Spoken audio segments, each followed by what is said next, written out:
தமிழகத்தில் சாதிவாரி கணக்கெடுப்பு கோரி சென்னையில் மாபெரும் போராட்டம் நடத்தப்படும் என பாமக தெரிவித்திருக்கிறது. பக்கத்துல கலவரம் பண்ணணும், 10 தலைவர் வரணும், அந்த கிராமத்தை நொறுக்குங்கடா, அந்த கிராமத்துல பெரிய கலவரத்தை கொண்டு பண்ணுங்க. ஒரு பஞ்சாயத்தடா முடிச்சு வச்சு பாரு, நமக்காக அம்பட்டு போலும் புள்ள குட்டியோட வெயில்ல காத்து கிடக்குறாங்களே. இந்த மாதத்திற்குள் சென்னையில ஒரு மாபெரும் ஒரு போராட்டத்தை நடத்த இருக்கின்றோம். என்னப்பா நாய் எத்தது தண்ணி வைங்கப்பா. அந்த அளவுக்கு எங்களுக்குள்ள அவ்வளவு உணர்வுகள் இருக்கு. உணர்வுகள்லாம் கோபம் தான் அதிகமா இருக்கு. அது வெளிப்பாடு. முதலாளி, நாங்க கடல் மாதிரி பொங்கிடுவோம். ஒரு டம்ளர் தண்ணிய தலையில ஊத்துனா முங்கிடுவான். இவன் கடல் மாதிரி பொங்கறானா? போடா வெங்கம் பயிர. மேடையில் இருக்கின்ற தலைவர்கள் எல்லாம் அரசியல் ரீதியிலே வெவ்வேறு கொள்கைகள் இருக்கும். கூறு கட்டவெல்லாம் கொள்கையை பத்தி பேசுறாங்க. நாடே அமைச்சர் எடுத்து போச்சு. ஆனால் அடிப்படையிலே நாங்கள் ஒன்று சேர்ந்திருப்பது சமூக நீதி என்ற ஒத்தை வார்த்தை, ஒத்தை கொள்கைகள் அடிப்படையில் தான் இவ்வளவு பேர் நாங்க ஒண்ணா சேர்ந்திருக்கிறோம். இத சொன்னோன்னு உங்களுக்கு மூஞ்சில காரி துப்பலான்னு தோணுது. துப்பணும் போல இருக்கு. வேணாங்கப்பா, விட்டுருங்க. ஐயா சின்னையா ஒட்டுமொத்தமா வன்னியர் சங்கத்தை அழிச்சிட்டு தான் அவர் முன்னேறி வந்தாரு. அவர் யாரையுமே நல்லா வாழ வச்சு வந்தாருன்ற இது ஒரு வரலாறே கிடையாது. எங்க ஜாதிக்காரங்க ஏமாத்தி 20 வருஷமா இந்த தொகுதியில எம்எல்ஏவா இருக்கீங்க. என்ன வசதி பண்ணி கொடுத்திருக்கீங்க? சமூக நீதினா என்ன? நீயே சொல்லு. இவனும் ஈக்குவலா மைண்டம் பண்றானே. சமூக நீதி என்றால் சமூகத்தில் பின்தங்கிய சமுதாயம் முன்னேற வேண்டும். அதான் சமூக நீதி. எப்படி இருப்பாங்க? நீ எல்லாம் ஊருக்குள்ள இருக்கும்போது அப்படியே நல்லா இருந்தா நீ விட்டுவியா? இப்ப மராத்தா வழக்கு முடிஞ்சு போச்சு. தமிழ்நாடு வழக்கு என்னைக்கு வேணா வரும், என்னைக்கு வேணா எடுப்பாங்க. எடுத்த உச்சநீதிமன்றம் என்ன கேட்க போறாங்க? முதல்ல எடுத்திருக்கியா கணக்கெடுப்பு? என்ன பண்ணுவார் ஸ்டாலின்? என்ன பேச போறாரு? என்ன சொல்லுவாரு? இல்லன்னு தான் சொல்ல போறாரு. அப்ப இப்படி கேட்டாக்கா அப்ப திரும்ப நாமளும் நாக்க புடுங்குற மாதிரி 4 கேள்வி கேட்போமா மாட்டோமா? எங்க ஜாதிக்காரங்களை மேல கொண்டு வரப்போறேன் மேல போட்டு பேசுறீங்களே. உங்க ஜாதியில எத்தனை ஏழை பொண்ணுங்க இருக்காங்க? வரதட்சணை கொடுக்க முடியாம வறுமையில வாடி தவிச்சுக்கிட்டு இருக்காங்க. அவங்கள ஒரு பொண்ணுக்காவது உங்க செலவுல நீங்க கல்யாணம் பண்ணி கொடுத்திருக்கீங்களா? இல்ல உங்க ஜாதி சங்கம் தான் கல்யாணம் பண்ணி கொடுத்திருக்கா? அப்ப உச்சநீதிமன்றம் என்ன தீர்ப்பு கொடுப்பாங்க? 69 விழுக்காட நான் குவாஷ் பண்றேன், தள்ளுபடி செய்யறேன். தமிழ்நாட்டில் 50 விழுக்காடு தான் என்று ஒரு தீர்ப்பு கொடுத்தாங்கன்னா என்ன நடக்கும் தமிழ்நாட்டில்? பயங்கரமான மனித நேயமடா உங்களுக்கு. முதல்ல திமுக ஆட்சி அடுத்த நாள் போயிடும். ஏன்னா நாங்களாம் சும்மா இருக்க மாட்டோம். ஏன் போறே வரவன பூரா கடிக்க போறேன்றியா? வெறும் நினைச்சு வேலை பிடிச்சு கொண்டு போறாங்க மூதேவி. மேடையில் இருக்கவங்க சும்மா இருக்க மாட்டோம். யோ, நீ பாட்டுக்கு வாக்க வாரி விட்டுனுக்குற, அங்க போய் ஏமாடி வாங்குறது. தமிழ்நாடு கலவர பூமியா மாறும். நீ என்ன அவ்வளோ பெரிய அப்பாட்டாக்கிறா? இல்ல அவ்வளோ பெரிய அப்பாட்டாக்கிறான்னு கேக்குற. இது எங்களுடைய உரிமையா? என்ன நாங்க கேக்குறோம்? பிள்ளைங்களுக்கு படிப்பு கூடியா, வேலையை கூடியா, எங்களை முன்னேற்றணும் கேக்குறோம். ஏமா சார், நீ தான் பேசுறியா? உங்க ஜாதியில பண வசதி இல்லாம, படிக்க வசதி இல்லாம எத்தனை ஏழை மாணவர் இருக்காங்க. அவங்கள யாரையாவது உங்க செலவுல படிக்க வச்சிருக்கீங்களா? பட்டம் வாங்கி கொடுத்திருக்கீங்களா? இல்ல. போராட்டம் புத்திய மாத்தி ஜெயிலுக்கு அனுப்பிருக்கீங்க. அவங்க குடும்பத்தை எல்லாம் சீரழிச்சு நடுத்தரவுல நிறுத்தி இருக்கீங்க. பெண்களுக்கு இலவச பஸ் பாஸ் கொடுக்கிறதுக்கு அந்த கணக்கெடுப்பு இருக்கு. எத்தனை பெண்கள் எத்தனை வயசுல என்ன வயசுல இருக்காங்க, எல்லாம் கணக்கெடுப்பு இருக்கு. இவ்வளவு கணக்கெடுப்பு நடத்த முடிக்கின்ற தமிழக அரசு ஏங்க சமூக நீதிக்காக ஒரு கணக்கெடுப்பு நடத்த உங்களுக்கு என்ன தயக்கம்? நின்னீங்க, தோத்துட்டீங்க. தோத்துட்டா யாரோட கூட்டணி சேர்ந்தீங்களோ அவன் டெல்லியில ஆட்சிக்கு வந்துட்டான். எங்களுக்கு 10.5% இடஒதுக்கீடு வேணும்னு கேட்டுக்கலாங்க. அங்கதானே போய் கேட்கணும். தோட்டவுள்ள இங்க வரான் மறுபடியும் எங்க கிட்ட. தூங்குறவங்களை எழுப்பலாம். ஆனா தூங்குற போன்று நடித்துக் கொண்டிருக்கின்ற ஸ்டாலின் முதலமைச்சர் அவர்களை தட்டி தட்டி பார்த்துட்டு இருக்கிறோம். தேவைப்பட்ட பலமா தட்டுறதுக்கு நாங்க தயாரா இருக்கிறோம். இந்த அன்புமணி ராஸ்கல் இருக்கான்ல, ராமதாஸ் புள்ள, அண்ணா அறிவாலயம் ஓரமா கலர் சட்டை போட்டுன்னு கட்டம் போட்ட சட்டை போட்டு நடந்து போனான். ஐயா கலைஞர் தான் கூப்பிட்டு அவனுக்கு மேல் சபை MP கொடுத்து அவனை டெல்லியில மந்திரி ஆகணும். அந்த ராஸ்கல் இன்னைக்கு நம்மள பேசுது. எல்லாத்தையும் வாங்கிட்டு நன்றி இல்லாம தெரியுறாங்க. நாதா இப்ப எங்களுக்கு வரலாறு இருக்கு. போராட்டம்னா எங்களுக்கு பெரிய வரலாறு இருக்கு. என்ன இருக்கு உனக்கு சுயசரித்திரம்? அண்டா திருநது, குண்டா திருநது, செவரேறி குதிச்சது, பொம்பளை புடவை உருவனது, தெருவிலேயே செருப்படி வாங்கிட்டு ஓடனே அதெல்லாமா? படிச்சா எவ்வளவு இன்ட்ரெஸ்டிங்கா இருக்கு, புரியாத பாரு. அதனால நாங்க கேக்குறவங்கள, அவங்க யாராவது ஒருத்தர் அரசு வேலையில இருக்கிறாங்களா, ஏதோ படிச்சிருக்கிறாங்களா? அடி பாவி, பெத்த பிள்ளைய பள்ளியிடத்துக்கு போடான்னு அடிக்கிற தாயை பார்த்திருக்கேன். ஆனா பள்ளியிடத்துக்கு போகாதரா, போடான்னு கொடுமைப்படுத்துற தாயை இங்கதான் பாக்க.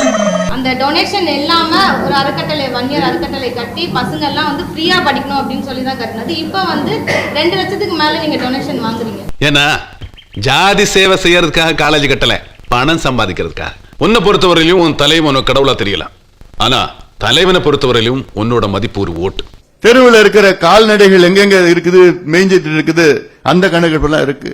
இன்னும் சொல்ல போனா தெரு நாய்கள் எத்தனை பேர் இருக்கு, எங்கெங்க எத்தனை நாய்கள் எந்தெந்த ஊர்ல இருக்குது, அந்த கணக்கெடுப்பு இருக்கு. இதெல்லாம் பண்றாங்க.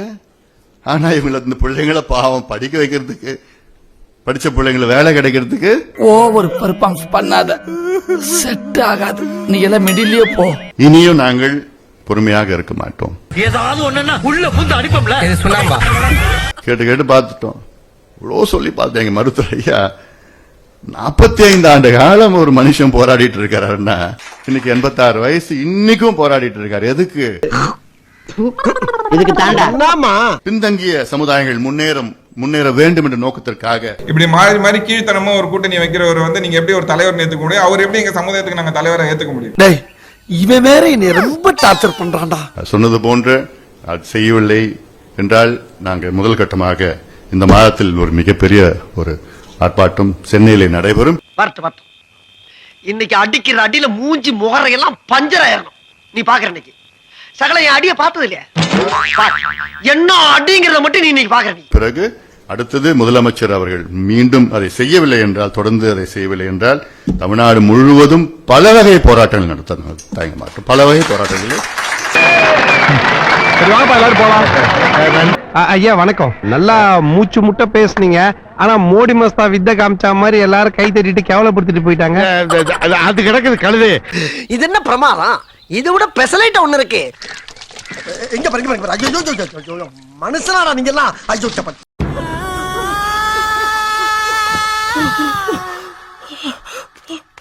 ஒரு அசிங்கமாய் போச்சு குமார். இன்னைக்கு இன்டர்நேஷனல் கம்யூனிட்டில இந்தியாங்கிறது எவ்வளவு பெருமையா நெஞ்சிருக்கு சொல்றாங்க. முன்னால coach sorry sir we are also from India sir அப்படின்னு சொல்லிட்டு இருந்தான். இப்ப we are Indians அப்படின்றான். அப்ப அமெரிக்காக்காரன் பயப்படுறான் நம்மள பார்த்து. நண்பர்களே வேற ஒண்ணு இல்ல. என்னடாச்சுன்னா ஒரு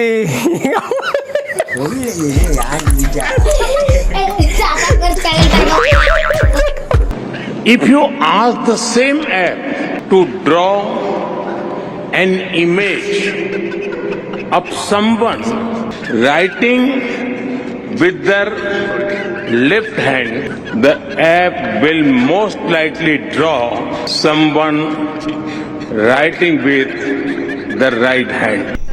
உன்னை அசிங்கப்படுத்தினதுக்கு 6 நாள் அரசாங்க லீவே உள்ளாம் போல. அவ்வளவு பெரிய அகாடா நீ. அகாடா யோவா நம்ம பெரிய பில்டப்லாம் கொடுத்தா கோப்பெருந்தேவின் பேரை சொன்னா அண்ணா ஆடி போயிருவாருன்னு எந்த ரியாக்ஷனும் போனது பண்ணல.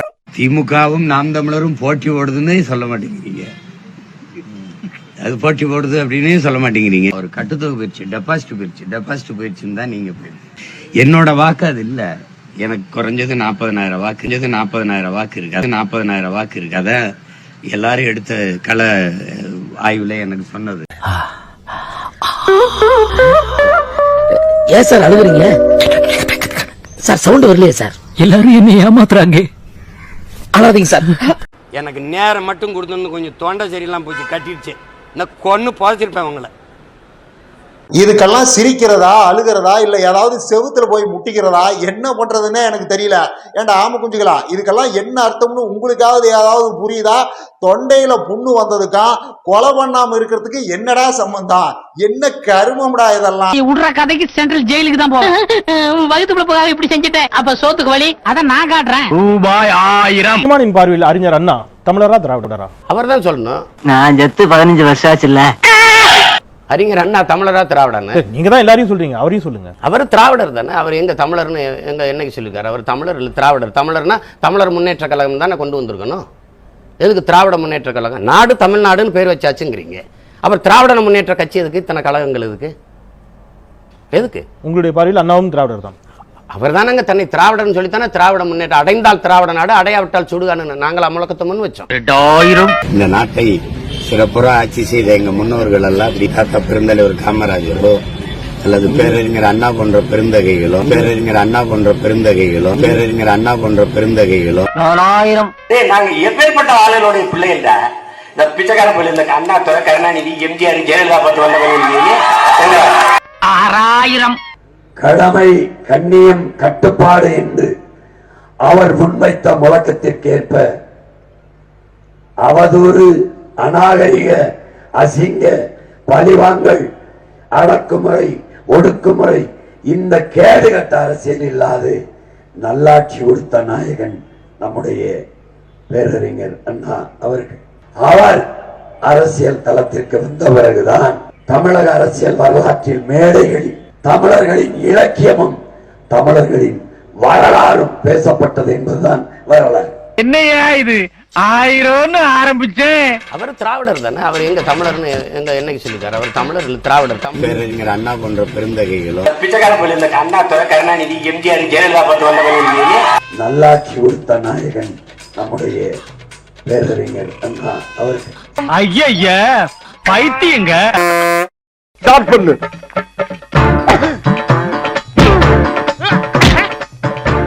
இங்கிட்டு வா. அப்படியா படைக்கல மண்டல மட்டும் அடிச்சிடாத, குலக்கேசல் உள்ள போயிருவேன். சரியா? உங்க வீட்டு பிள்ளையா நினைச்சு எல்லாரும் என்னை மன்னிச்சிருக்க.